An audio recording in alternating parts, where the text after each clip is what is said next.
Thank you a great deal, President Chopp. It's my privilege to be here on this important day in the life of the Swarthmore community, and to join my former University of Chicago colleague, Dr. Rebecca Chopp, who now leads this great institution.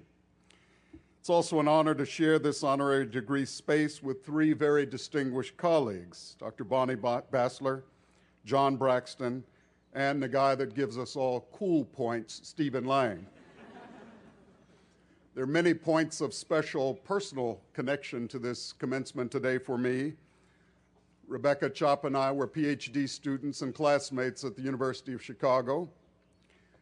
My faculty host, Professor Giroux, was a former student of mine at Harvard Divinity School. And a member of this graduating class, David Getachew Smith, I watched him grow up as a child.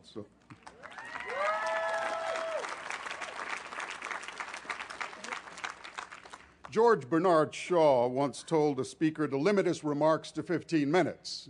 The speaker replied, "How will I tell them everything I know in 15 minutes? And Shaw replied, "I advise you to speak very slowly."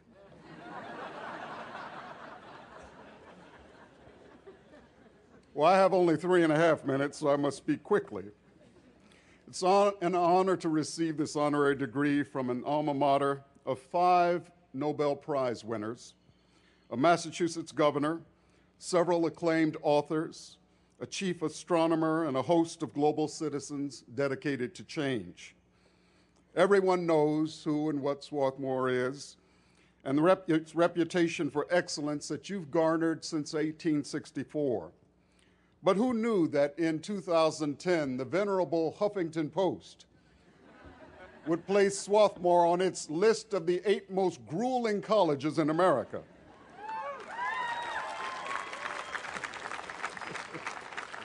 That's their fault. And not to allow my friend President Chopp to steal all the glory, Morehouse was on that list this year.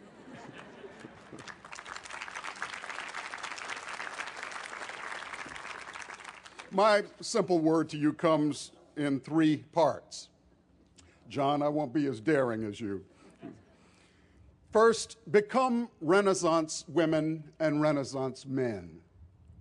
At a time when there's increasing anxiety about national security, national prosperity, and national competitiveness, and to be sure, all 3 are important, it is exceedingly important that our democracy have more citizens like you and leaders in every walk of life who are broadly educated and who carry from this commencement a curiosity about a wide range of subjects. And so our charge to you today is to carry with you the mission and tradition of broad learning.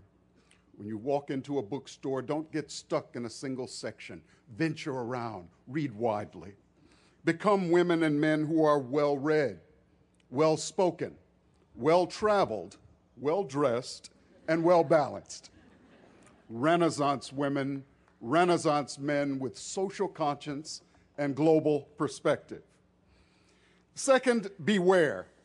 Some of you are headed for graduate school, and some into the classroom, some into commerce, some into nonprofit organizations, and others into more creative and obscure vocations.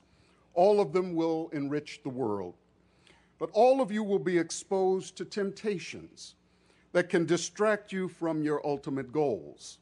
Try to devise a strategy and remember the inner fortitude you possess to push through the adversities and the temptations to reach your goals. And so remember this word from Mahatma Gandhi: beware of the 7 deadliest sins of public life: politics without principle, wealth without work, commerce without morality, science without humanity, education without character, pleasure without conscience, and worship without sacrifice. And when it comes to temptation, do not remember the words of Truman Capote, who once observed, "I can resist anything except temptation." Finally, a word from a Morehouse man. Morehouse College is privileged to own the 10,000-piece papers of Dr. King.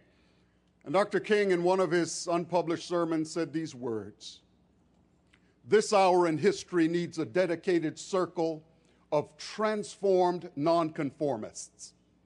The saving of our world from pending doom will come not from the actions of a conforming majority, but from the creative maladjustment of a transformed minority.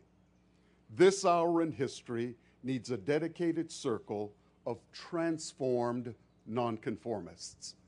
And the final word from Rabbi Hillel: "The world is equally balanced between good and evil, and your next act will tip the scale." Thank you very much.